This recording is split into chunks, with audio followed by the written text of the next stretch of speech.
off with Wayne St. James, Detroit Free Press. Steve, how did Hi, these signings fit into what you're trying to do? Let's start with Pius. Well, I guess a few things to look at. One, his age when he was not qualified by Chicago. I think he's 25 years old. Fits into the same age group as pretty much all of our core. And as we try to move young players into our transition younger players onto the team, in a year, 2, 3 years from now, potentially, he's still, he fits in with the core group of our teams with Dylan and Tyler and Robbie Fabry, all these guys. So, and then the other obvious thing is he is a centerman, an offensive-minded playmaking centerman, which was a real need for our team. And do you feel, with him and Sam Gagne can play pretty much anywhere and on both special teams, and adding Nick Leddy on the back end, an offensive-minded defenseman, that you've taken steps towards improving this team's scoring power? I think so, a little bit. We're really, a question I've gotten a lot. Again, you raise it in previous meetings with our local media. Seems to be improving the offense.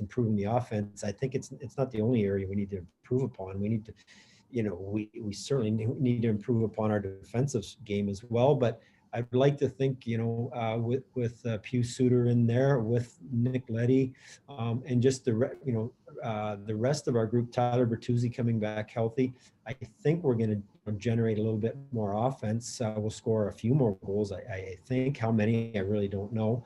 But ultimately, we need to be better defensively.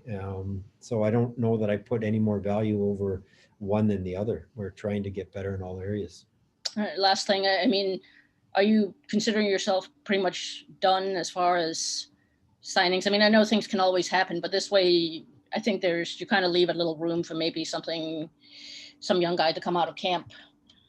Yeah, that's certainly, like, for our younger players, if they come into training camp and do well and they earn a spot, that's great. What I'm not necessarily doing is going to leave spots open just to hand it to one of the younger players or for them to get it by default. I think it's important that they, at this stage, if they're ready to go, great, we'll find a spot, we'll figure out a solution for it. But I don't, I'm not going to sign a player that we don't think is a fit, that we don't think can help us.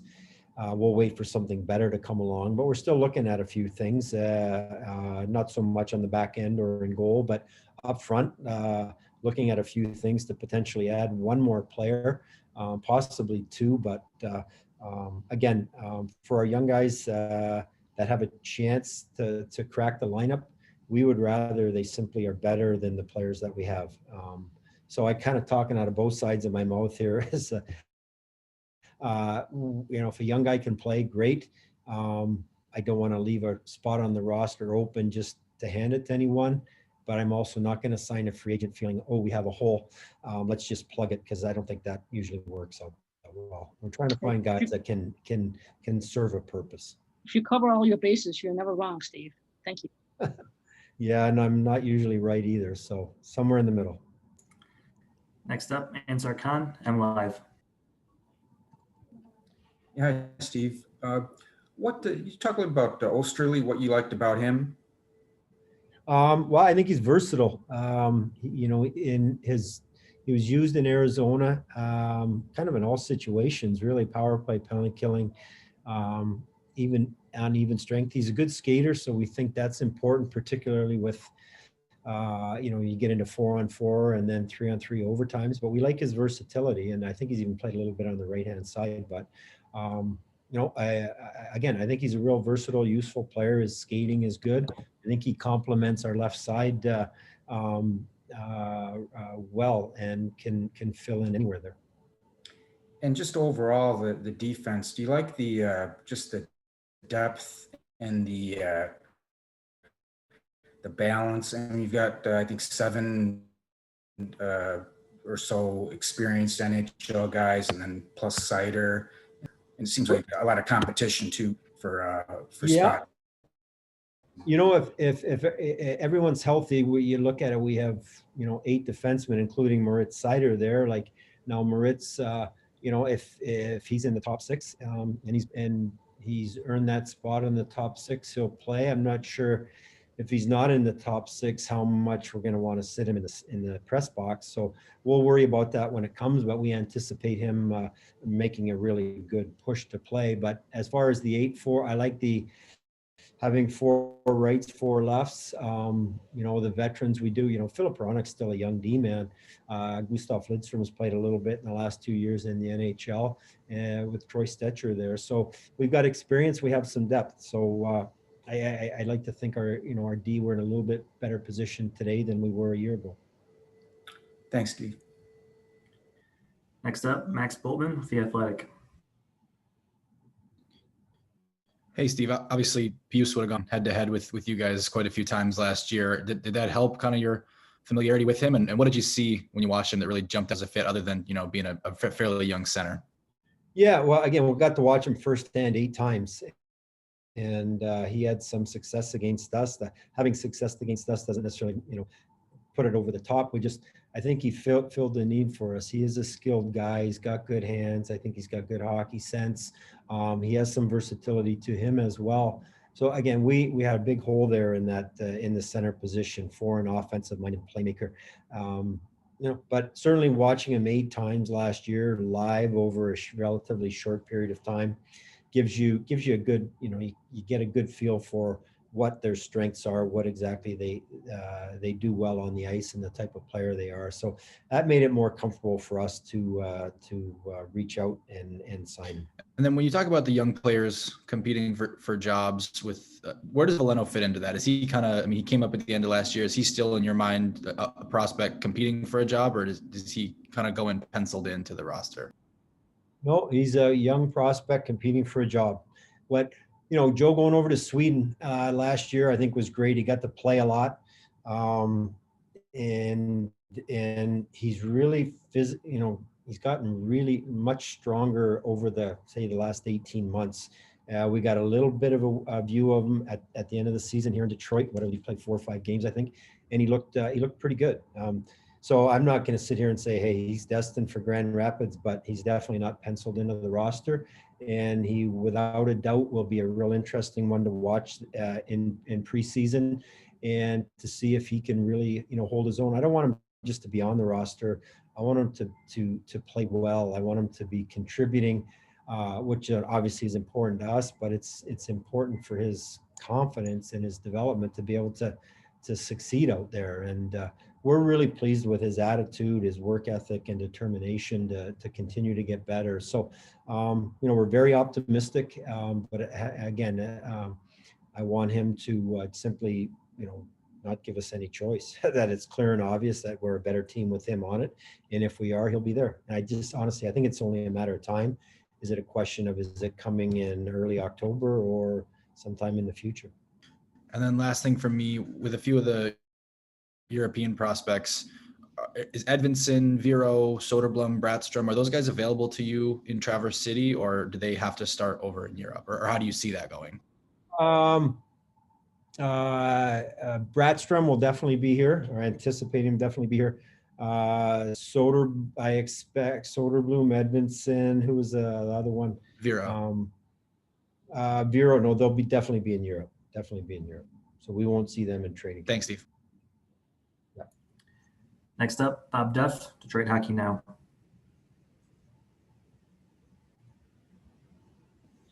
Things you just said about Veleno, I assume that's similar with Raymond. You want to see him playing in the NHL as a player, not just being in the NHL.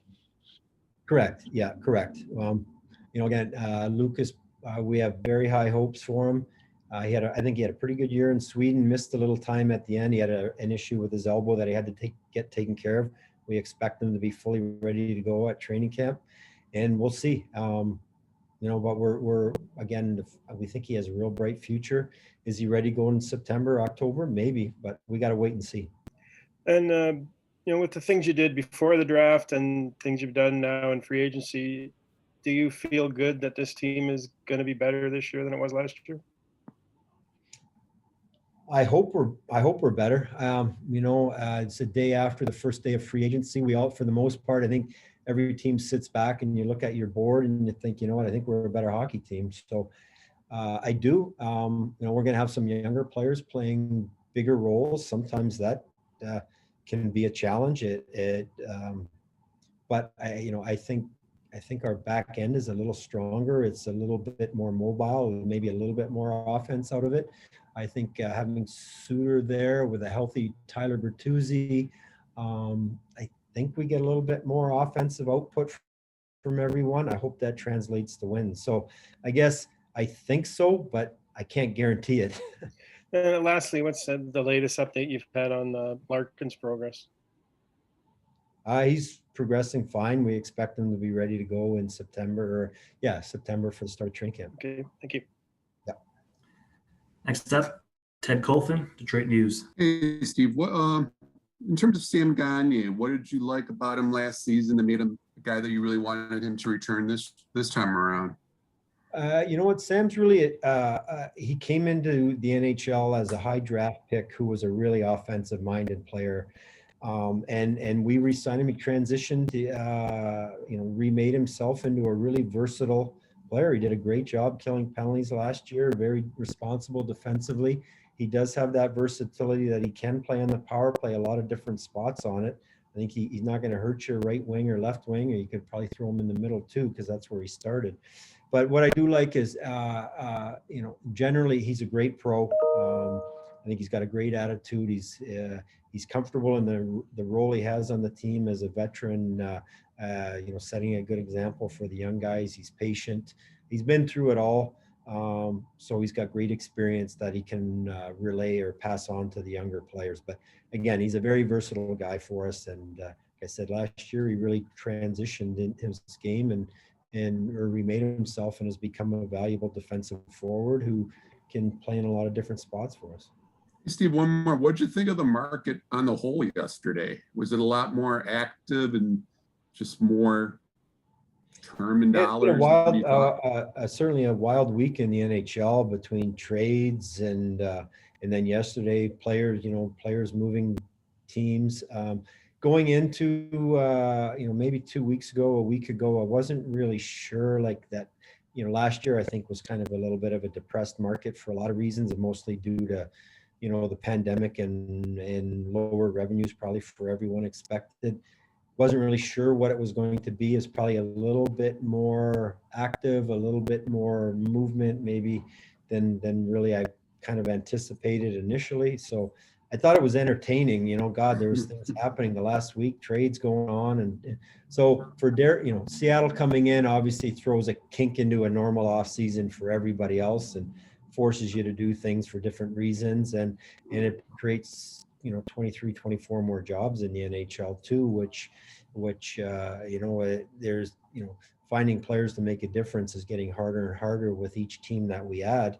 And so anyway, all that adds up to, we're kind of returning to somewhat business as usual. You're adding another team. So everybody was getting a little bit more aggressive. Thanks for this, Steve. Next up, Art Regner, DetroitRedWings.com. Hi, Steve. Art, how are you?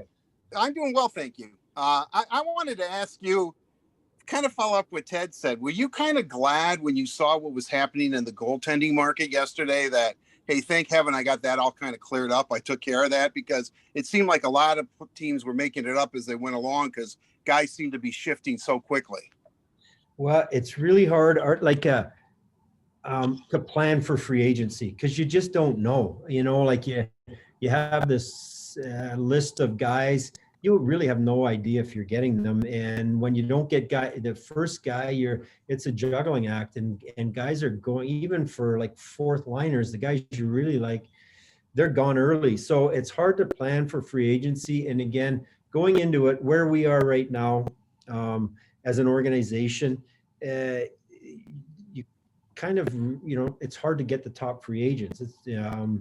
So we thought, exploring the trades for acquiring Nick Leddy, a top 4 D-man, and Alex Nedeljkovic, who we think is, based on last year, a very, very good goaltender who's, you're gonna really can challenge to be a starter. That, you know, for the price we had to pay, it was worth it because the uncertainty of going into the market for these guys and the likelihood that we're going to get any of the kind of what we thought were the top guys probably wasn't realistic. So yeah, we were glad to get the deals done on those two players in particular prior to free agency. Mark Stahl being signed, and you know, people look at that no movement clause, but could you explain that a little bit? That just means if a deal is there, he just has to okay it. It doesn't mean that he can't be moved. Is that the proper explanation for that? Well, I think more simply put, he can't be moved without his permission. Right. Ultimately, here it's as simple as this. Mark Stahl's got a family. You know, he's kind of weighing his options of where I want to go. I'd like to go somewhere and play and not have to uproot my family. Considering, you know, I don't know what other options he had. I don't know what other dollar amounts he could get, but he wanted to come here and play. He likes it here. He enjoyed his experience last year. He just wanted to know that for more so for his family's sake. And then ultimately, if we get to the trade deadline and for whatever various reasons that we want to, you know, explore moving Mark Stahl, we're simply going to have that discussion at that time. So this isn't you know, that's I have no problem with some of these veteran guys. You got to make some to bring them in, particularly prior to free agency or on the first day of it. You're going to have to make some concessions, and I think this was a very, very reasonable concession to make. And you know, we're signing him not to trade him at the deadline. We're really signing him to play with our young lefty and be a good leader and be the guy he was on our team last year. You know, he didn't have a no move clause last year, and we didn't trade him, so it's not that big of a deal. And if we get into that situation in the spring, we can sit down and discuss it. Luke Witkowski's back. Because you have such a not very many right-handed shots in the forward core, he did play a little forward. Do you look at, was his maybe versatility one of the reasons why you decided to bring Luke back to Detroit? Yeah, definitely. You know, again, the versatility of he can go up and play on the right wing. He did that here in Detroit. He did it in Tampa. He's rugged, hard nosed. He's a great person, a great leader. So those are the reasons. So he gives us some depth to play here, to play in Grand Rapids, gives us the flexibility to play him at two positions, great leadership, and tough as nails. And finally, my final question, I promise this is it. Do you expect Chase to compete for the fourth line center job? I think he can, he can compete for that. Do I expect him to? Yeah, he's going to compete. You know, he did really well in GR this year. I think he made a significant step. Yeah, he doesn't need waivers again. So if he's the right fit for that, he's the best man for the job. We'll put him in there. But again, I'm, you know, with the ability to, you know, I would trade off how much is he going to play. If he's going to play 5 or 6 minutes, you know, he might be better off, you know, playing significant minutes in Grand Rapids. And he really benefited last year. He played in all situations and did really well. So we were really pleased with the year that he had. And, you know, I wouldn't rule it out. So we'll see what happens. Great. Thank you very much, Steve. Appreciate it. You're welcome, Mark. Next up, Bob Winowski, Detroit News. Hey there, Steve. How are you? Good, Woj. How are you? Good, thanks. You obviously have had a fairly productive offseason, trades, draft, and everything else. I think you've said before it's still so hard to find that star, the superstar, whatever, the face of the franchise. Tonight, because they got lottery luck, the Pistons are going to get their face of the franchise, Cade Cunningham, supposedly. Do you feel like, is anybody lurking on your roster now that you think can be that guy, or is it still going to come down to a big trade or lottery luck at some point? Well, I don't want to, I don't want to put that, hey, I think this guy's going to be a superstar tag on anyone of our young guys. That would just put unfair burden on or unnecessary burden on them.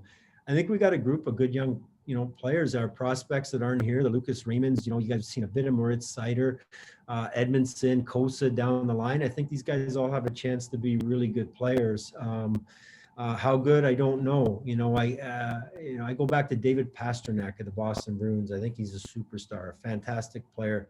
Got drafted 25th overall, I think it was. And quickly it showed, like when he first came in, that, hey, this guy looks, I think they put him in Boston pretty early. He started to look clearly in his first few games like, wow, this guy looks like he's going to be really good. Do we have guys like that? Maybe, but let's see how they look in the NHL, when they get here and play. So I'm not going to sit here and say, hey, we got this guy's a surefire superstar, first line player, or Norris Trophy winner, or Vezina Trophy winner. But I think we have a group of really good prospects that have a chance to be really good players. And there was nobody like that available for you this offseason. It doesn't seem like, was there? In the draft, you mean? Or in free agency? Well, I'd let you judge that for yourselves. Like, I don't know who would be the big, the biggest prizes in free agency this year. There's certainly, a couple years ago, the top players just don't get to free agency. They usually get signed very rarely. I don't know that any of them. John Tavares might be the biggest name in recent times that got to free agency. They just don't get there.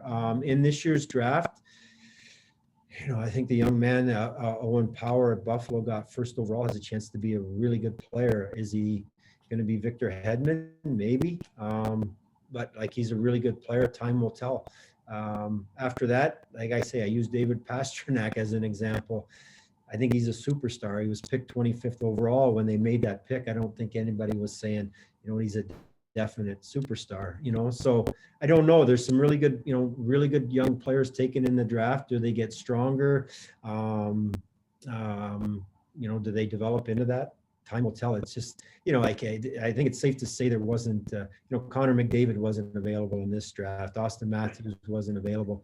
Doesn't mean Owen Power picked first overall isn't going to be a superstar. He could be. He's certainly big and smart and skilled and can skate, has a lot of the tools to be. It was a funny year this year because the guys, they didn't get to play a lot. Michigan misses out on, the NCAA tournament, which would, you'd see, World Juniors were a little bit different. A lot of players missed that. So you don't have a true handle on some of these prospects, and some might be a lot better than we really got to see. Appreciate it. Yeah, no trouble. Our last question, Brad Galley, WXYZ. Steve, I want to go off of what Wojo was talking about with you there, if you're cool with it. I know Max had asked you and brought up a stat a few months ago, like the teams that have won the cup without a number 1 or number 2 overall draft pick. I know you didn't put all the chips into this upcoming season, but is there a thought still in the back of your mind that maybe you're still looking for a little bit of lottery luck in the next 2 drafts, considering Shane Wright and Bedard coming up in the next 2? Yeah, well, you need luck in the lottery. Unfortunately, ours hasn't been great. Nothing we can do about it. How we're going to get lucky. Like to get a first pick or a second pick. Looking at it right now, we're going to have to get lucky in the lottery. Like there's I don't know where we finished this year. Again, last year, as you all know, or 2 years ago, we had the worst record in the league and picked 4th. This year, we end up picking 6th. It's hard to finish last, and when you finish last, there's no guarantee you're getting the first pick. So where we finish in the upcoming season, I'm not really sure. So, somewhere along the line, you got to think the odds until we're in the playoffs and out of the lottery. Someday we're going to get lucky here. Are you confident that you could make a run without ultimately getting one of those number 1 or 2 overall picks? Absolutely. That's the way we're going to have to. The way I look at it now is like, we're, as much as we'd love to get a first or second overall pick, the way I hope to get it now is through the lottery. It doesn't mean we're giving up on the rebuild or trying to expedite it and sign a bunch of free agents and trade picks to move up. We're going to stick with the process. We're going to have to find a great player at 6, whether it's at Edmondson or Seider. Somewhere as we improve, we're going to hopefully start to pick lower and lower or higher and higher, depending on which way you want to look at it, and get a good young player. But St. Louis won the Stanley Cup. I think Pietrangelo was their highest pick. I think he was number 4. You know, we have Lucas Raymond at number 4, so there's a precedent for it, picking at 4. Obviously, we'd all love to have that franchise player. Maybe we get one with a later pick. Nikita Kucherov was what, 57? I say David Pastrnak was 25. Patrice Bergeron, he was what, an early 2nd round pick. Brad Marchand was a 4th round pick. These are the top players in the league. So to hope we can get it with 1st or 2nd overall. If we get one of those picks, I hope we're getting it because we got lucky in the lottery, not necessarily because we finished 31st this year, or 32nd, excuse me. So that's the system, and we just got to find players, whether it's picking 4 or 8 or 12.